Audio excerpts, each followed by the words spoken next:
This is an audio recording of Bob the Photographer by Arthur M. Winfield, narrated by Right Here Audio. Chapter 15. Bob becomes a traveling photographer. Bob did not know if he was walking on stone or the air when he left the Maverick Mansion. To him, it seemed as if the vista of good fortune had opened to its very widest limit. "I must be dreaming," he murmured. "Bet a cent I wake up in the loft of old Caro's barn and find it all a dream." And the youth actually pinched himself to make sure that he was not asleep. It was past 11 o'clock, but though Bob might have taken a horse car to his boarding house, he preferred to walk, knowing full well that even when he came to lie down, he would not be able to sleep for speculating over all that had happened. The night was a gloomy one, and presently, without hardly any warning, it began to rain. At first the drops were few and far between, but before the youth had gone a block farther, the shower turned into a deluge, and Bob scampered for shelter. Not far away was a shed over the front of a butcher shop. Under this shed ran Bob and huddled close to the building to avoid the rain which the rising winds drove in. Bob had been under the shed probably 3 minutes when a man and a woman came out of the hallway beside the butcher shop and stood watching the rain. "We will get all wet, Paul, if we try to leave in the storm," Bob heard the woman say. "It may break away in a few minutes, Sarah," returned the man. "It is only a shower." "Showers sometimes last a long time," was the reply. The sound of the woman's voice was somewhat familiar to Bob, and he moved forward a bit to get a look at her face. She was the same he had seen in Cabot's establishment, the one he rightly supposed was Sarah Blake. Instantly he was all attention, and pulling his hat still farther over his eyes, he edged closer to the open doorway. "You saw the old man?" went on the man called Paul after a short pause. "I did. And you could do nothing with him?" "No. He loves drink, and will do almost anything to obtain it. That case is hopeless." "You offered him money, I suppose?" "I offered him what I could, but it was not enough. He said he would take care of himself, and told me to leave him." "That crowd evidently have him well in hand." "I am afraid so, Paul." "Well, the best thing you can do is to let the whole matter drop. You have done your duty." "I know, but—" "Remember, he is only your stepfather, and if you insist on following him up, you may get into trouble." "But, Paul, I feel that he has not done right. He was mixed in some crooked work, and I am afraid every day that I will hear of his arrest." "You take too much on your shoulders, Sarah," returned the man earnestly. "You had better come back home with me and let the matter drop. This traveling around under an assumed name and stopping in such a boarding house as this—" Bob heard no more. A violent gust of wind shut the door with a bang, and all became dark and dreary once more. Bob hesitated, not knowing what to do. Should he knock on the door and ask the woman for an interview?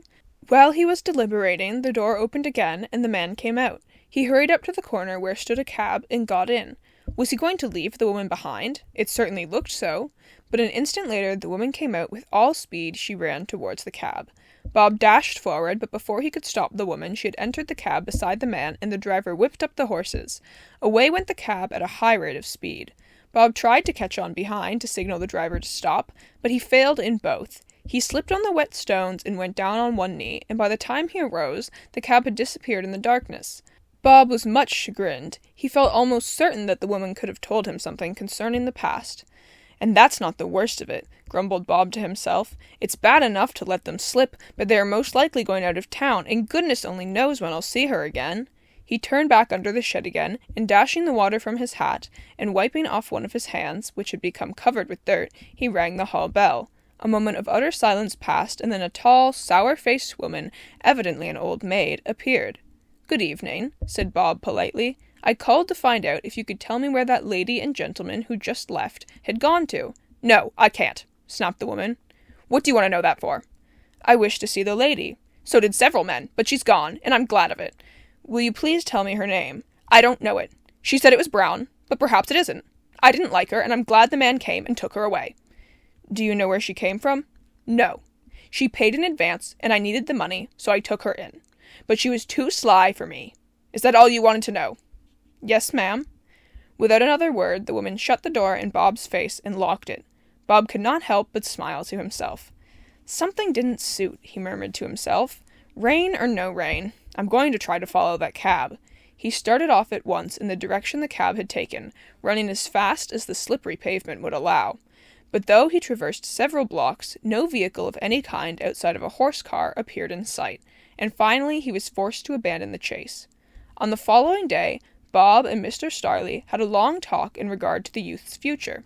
The upshot of this talk was that Bob agreed to work for nothing for 2 weeks, providing the old photographer would teach him as much of the business as possible in that length of time. Bob was slightly worried over the question of what to do with his horse and wagon during that time, but Mr. Maverick solved it by telling Bob to leave the turnout in charge of the stable hand until he started away from Stampton. The 2 weeks passed rapidly, and Bob spent every hour of the time in devouring every item of information which might prove useful to him while taking pictures on the road. During that time, Grace Maverick came to the studio to have her picture taken. Mr. Starley allowed Bob to do the work, which proved highly satisfactory. When Bob printed and mounted the pictures, he made an extra one, but this did not go among the studio's samples. "I'll keep that for my own," said Bob to himself. At length, the day came for Bob to quit the studio. Mr. Starley shook him warmly by the hand. "I am sorry to lose you, Bob," he said, "but I am glad you are going to start on your own account with such bright prospects. I have taught you all in my power, and you ought to be able to get along very well." "Thanks, Mr. Starley, and I won't forget what you've done for me," returned Bob. Bob had received full instructions from the railroad superintendent as to what sort of pictures were desired. He was to go along the entire length of the road, and the original order for 30 pictures had been increased to 50 to include sections of the roadbed, bridges, and views of the scenery on the route and in the vicinity. "And do your best, Bob," said Grace Maverick. "You can take my word I will," replied the youth, "and if you will allow me, I will occasionally send you a few private pictures taken by the way." "Oh, that will be delightful." He shook her hand. The extra squeeze he gave it was returned, and both blushed. Then he turned to Mr. Maverick, bade him goodbye, and drove off. Bob the photographer had started on his first traveling tour. Little did he dream of the many adventures and perils he was to encounter before he returned to Stampton. The horse that had been presented to him was a good one, and he started off at a lively gait. The wagon moved along easily, and Bob, seated up in the front, whip in hand, felt in the best of spirits. His first stop was to be at a place called Dartonville, a small town situated on the mountainside. It was a great place for summer boarders, all of whom had come by way of the T.W.&L. Railroad. The road to Dartonville ran along the side of a narrow but deep creek. It was rather a rough road, with the mountains directly back of it. As Bob drove along, he began to whistle, but presently the whistle died on his lips as he heard the rush of wheels directly behind him. He looked back and saw a horse tearing towards him at a breakneck speed. Behind the horse was a sulky, and clinging to the seat of this was a bare-headed man, who seemed to be paralyzed with fright. Bob's heart jumped into his throat. What was to be done? "Steer out!" he yelled to the man, as the horse and turnout came nearer. "I can't stop the horse!" yelled the occupant of the sulky in terror. "I can't stop him! Steer out, or there will be a smash-up!" went on Bob. The man paid no attention. He had dropped the lines which were trailing on the horse's heels, and he did not have courage enough to risk letting go his hold in an endeavor to pick them up. Bob saw that something must be done, and at once he caught up his own reins, and at the risk of upsetting his wagon, turned in toward the mountain slope. "Steer out, I tell you!" he cried again. "If you run into me, you'll be killed!" "Stop the horse!" was the man's only reply. With a bound, Bob was on the ground. He ran back of his own wagon as fast as his legs would carry him. By this time, the runaway was but a few feet away. Seeing Bob in the road, the horse sheared in and darted past the youth. Bob gave a groan. The runaway was now less than 5 yards from his own turnout, and it looked as if he would dash headlong into it and thus smash it into 1,000 bits. "Whoa!" yelled Bob, in one mighty final effort to attract the man's steed's attention. The horse heard the command and gave a snort and shook his head. Then he swerved outwards and flew past Bob's turnout, just grazing one of the rear wheels. Bob rushed forward, but before he could catch the mad animal, the horse swerved still more, made a leap, and plunged into the water, dragging the sulky with the man on it after him. Chapter 16. Bob takes a dive overboard. Bob was alarmed when he saw the horse go overboard, dragging the sulky with the man clinging to it after him. He saw the horse go down out of sight. The rear end of the sulky remained above water, but the man dropped over the front and he too disappeared. Bob waited for a moment in breathless suspense. Then he saw the horse come up and begin to struggle wildly. Where was the man? Second after second passed, and still he failed to appear. "Perhaps he's caught in the sulky and can't rise," thought Bob. "He'll be drowned if he stays under much longer." Suddenly the youth saw something which filled him with horror. It was one foot of the man, which stuck up through the left sulky wheel. "He's caught, sure," burst out the youth. "Unless I help him, he'll be drowned." The horse was still struggling madly, and the water all around was churned into foam. Bob approached the brink of the creek and watched eagerly to see if the man would show any sign of life. Presently he saw the foot give a spasmodic movement. And then on the other side of the wheel appeared the man's head. "Save me!" were the first words he uttered, as he expelled a lot of water from his mouth. "Can't you get clear of the wheel?" cried Bob. "No, my leg is caught in the reins, which are all twisted up." Bob listened to no more. He pulled out his clasp knife and opened it. Then, watching for a favorable opportunity, he dived to the man's assistance. Under the surface he went, but quickly came up close to where the man was situated. "It's my left leg," cried the man. "Confound the horse, why can't he keep still?" "Because he wants to be saved too," replied Bob, and under he went. Bob was used to the water. Indeed, the only recreation he had had while living with old Peter Thompson was to go swimming in the river behind the house and gunning in the woods. Consequently, the youth felt perfectly at home. With eyes wide open, he quickly took in the situation, and 2 slashes of the clasp knife released the tangled-up limb, and the man was free. Without a word, the man made for the bank, and catching hold of some overhanging bushes, pulled himself up. "Don't you want to save your horse?" called out Bob, taking care that the animal should not kick him.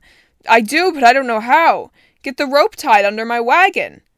The man ran off, and in less than 15 seconds returned with a long rope which the young photographer carried for a case of emergency. "Throw one end down," went on Bob, and this was promptly done.